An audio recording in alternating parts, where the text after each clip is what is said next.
Viva Voz, com Vera Magalhães.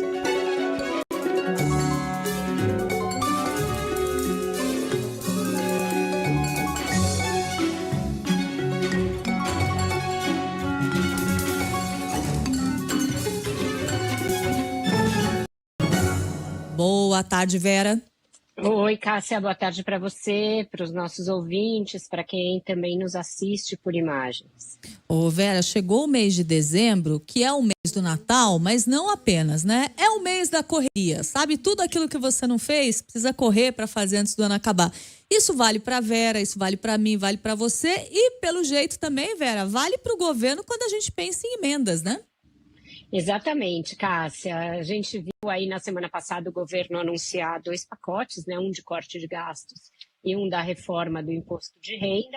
Os presidentes da Câmara e do Senado reagiram dizendo que a ênfase é no pacote de corte e que a reforma do IR vai ficar para depois, e prometeram, inclusive, um esforço concentrado para votar o orçamento, algumas outras medidas que estão na casa e começar a analisar o pacote de cortes. Mas o que disso depende do quê?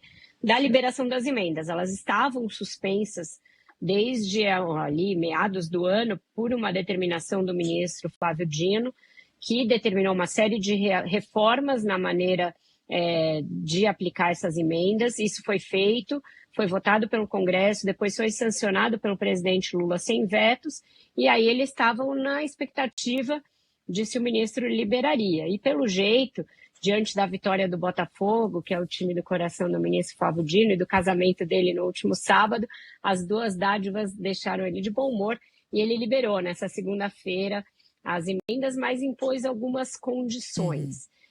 Para aquelas emendas do relator, as chamadas RP9, as emendas de comissão, elas ficam liberadas desde que sejam identificados os parlamentares, e o executivo tem que fazer uma espécie de checagem, ver se está tudo nos conformes e liberar caso a caso, só as que tiverem ok.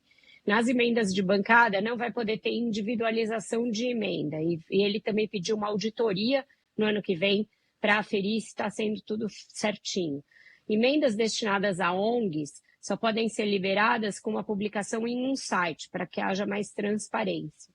E emendas para a área de saúde vão ter que ter indicações técnicas de um gestor do Ministério da Saúde, além de uma aprovação nas comissões bipartite e tripartite do SUS. Ou seja, ele fez uma emenda ao projeto que o Congresso aprovou. Eu não sei como isso vai cair, não sei se tudo isso já não estava contemplado, teria que pegar o projeto que passou e que foi sancionado pelo presidente e ver se são coisas novas, mas veja, já tinha sido discutido um projeto com base no que ele tinha definido lá atrás, e o plenário do Supremo também tinha acatado, o presidente sancionou sem vetos e agora o ministro está colocando algumas condiçõezinhas adicionais. Vamos ver como o Congresso vai reagir a isso, mas o fato é que agora ele libera o pagamento. Tinha cerca de 20 bilhões em emendas que eram impositivas, ou seja, elas têm que ser pagas, não podem ser contingenciadas, mas estavam bloqueadas por decisão do Supremo Tribunal Federal. A depender de como essas coisas evoluírem agora e como isso for acatado pelo Congresso, elas vão começar a ser pagas. E aí a gente vai ver se tem realmente uma disposição da Câmara e do Senado em fazer um esforço concentrado nesse fim de ano e começar a encarar o pacote de corte de gastos, que é o que o governo precisa que seja feito, além da votação do orçamento de 2025, que também vai ocupar as duas casas até o finalzinho desse ano.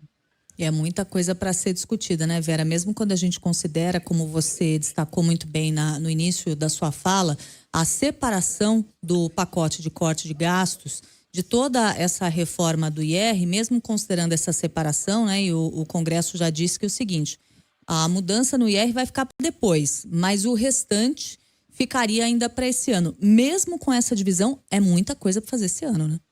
Muita coisa. Tem só no pacote de gastos você vai ter uma PEC, uma proposta de emenda à Constituição, que exige um quórum alto, um projeto de lei complementar, que exige um quórum um pouco mais baixo que o de PEC, mas acima de projeto de lei ordinária, e pelo menos um PL. Então, são pelo menos 3 proposições que podem ser, inclusive, desmembradas em mais quando chegarem no Congresso, tem um relator para cada uma tramitação para cada uma, tem que tramitar nas duas casas. A PEC só é aprovada quando as duas casas concordarem com o texto ipsis literis, senão ela fica num ping-pong entre a Câmara e o Senado.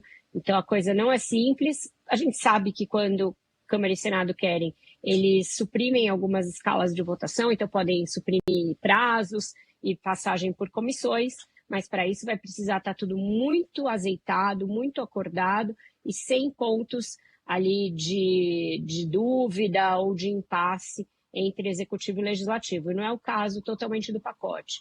Ele, em geral, foi bem acolhido, mas vai ter mudanças. Todo mundo acha que ele não vai sair igualzinho ao que está entrando no Congresso, Cássio. É isso. Vera Magalhães volta logo mais a nossa programação em Viva Voz no ponto final. Até mais tarde, Vera. Até mais tarde, um ótimo dezembro e uma ótima semana para todos nós. Para todos nós.